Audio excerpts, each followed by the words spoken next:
Good morning, everyone. Welcome to the Challenge News. Today, we will be discussing a problem in Mexico that it may seem like it's not affecting us all, but trust me, it is. And we will tell you why. The problem is that for years now, immigrants from all over the country travel north to immigrate to the US in an illegal way. They usually do this looking for a better life and a better opportunities. According to immigration in the US, around 40% of the population in Mexico lies below the poverty line. So, well, this proves that we have a lot of lack of opportunities. That's why they travel north, looking for better opportunities. Well, the problem with all this illegal immigration, that it may seem like it's not affecting us all, but it is. It's because it is weakening the relation between Mexico and the US, which is leading to internal problems in the social and political matters, as well as making Trump take decisions that affect our economy. Today, we have invited some specialists in these different subjects for them to tell us their point of view about the problem, as well as give us some examples. For coming today, Camila. So tell us, what are the economical implications that Mexico has with this problem? Thank you, Marcelo. Well, let's establish that the challenge that Mexico is facing with Trump's policies is a threat of the national economy. That is because it receives direct influence from both the exterior and the interior of the country. I'll explain this with the following 3 points. First, Mexico relies heavily in the remittances. Then, second, since the beginning of the campaign for the President of the United States, Donald Trump has publicly shown his interest to build a wall.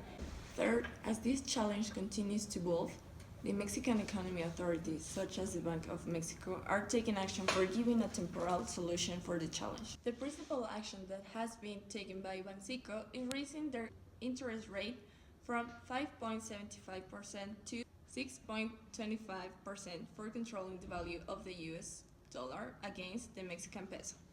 These actions had been successful so far because the price of it went from an approximate of 21 to 19 pesos.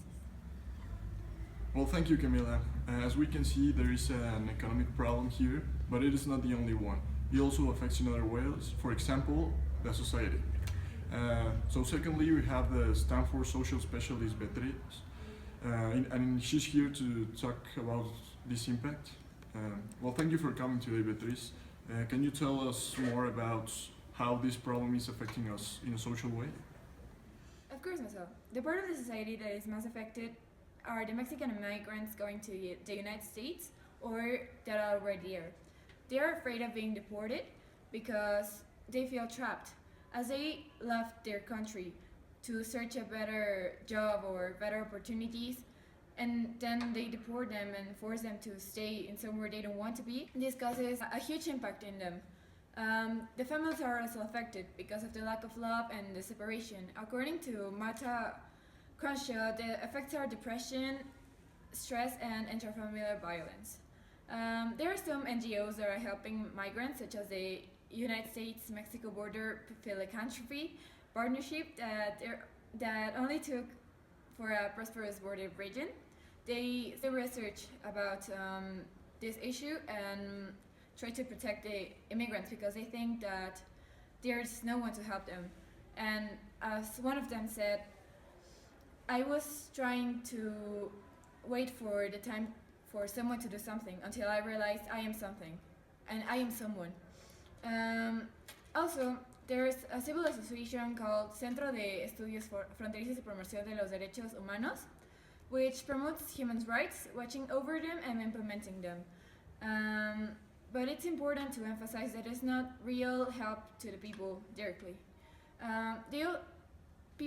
Americans said that migrants only steal their jobs, but in reality, these people are the ones that make jobs they don't want to do, like cleaning toilets or pick strawberries, according to Selvas. Thank you. Well, thank you, Beatriz. And now, as the professional channel that we are, we're going to inform you from all the aspects. So now, today we have here the Cambridge politics specialist, Jose Luis. Please, Jose Luis, can you explain us the political impact that this is going to have in Mexico? Good morning, Marcel. Mexico's government is taking action over this situation. Until now, there have been statements implying the disapproval on Trump's policies. The best example could be this statement of the President of Mexico, Enrique Peña Nieto. Our communities are not alone. The Mexican government will provide them with the legal advice which guarantees the protection they require. This means that Peña can only give help to illegal immigrants in the United States. Let's not forget about the other part of the problem, which is that Trump's intentions to make Mexico pay for the wall he wants to build on the southern border of the United States. In this case, Peña Nieto and the head of the Foreign Affairs Ministry, Luis Videgaray, are strongly against the intentions of the President Trump. On one hand, Peña Nieto informed that he cancelled the appointment he had in the White House via his Twitter accounts. On the other hand, Luis Videgaray stated in an interview for the Reforma newspaper, "I want to make clear in the most emphatic way that the government of Mexico and the Mexican people do not have to accept measures that one government wants to unilaterally impose on another. The main purpose of this is to avoid the payment of the wall that Trump wants to build in the southern border of the United States, because this could hit Mexican economy." Well, as we can see, the problem Mexico is facing is really worrying, but there's still a solution, and that's why today I have invited the prison specialist Andrea. Good morning, Andrea. Good morning, Marcel. Well, have you ever listened something similar to what is happening and what is being done? Yes, many times it's common that intervene the United Nations, like the case of the Office High Commissioner that help migrants to combat discrimination. And there are other non-profit organizations like the National Immigration Firm of the United States, which give advice and support to help immigrants integrate to their work environment. There's another case, where the Young Center is helping illegal children, immigrants, to be able to go through all these problems. Okay, it's really good. And what do you think that this could really help us, these solutions? Something like this will help us, but just in a social way. We can implement this, but we can also have to eliminate the tension between both Mexico and United States, and it's necessary to create like a treaty that ensure that both countries are receiving benefits from their economic relations. This for improve the general economic relations between Okay. both. And well, do you consider that this solution is important to Mexico? It's Yes, it's really important, not because only the social part, because it solves diplomatic issues between Mexico and United States. This could also make people take less risk trying to cross border and also have a better living standard.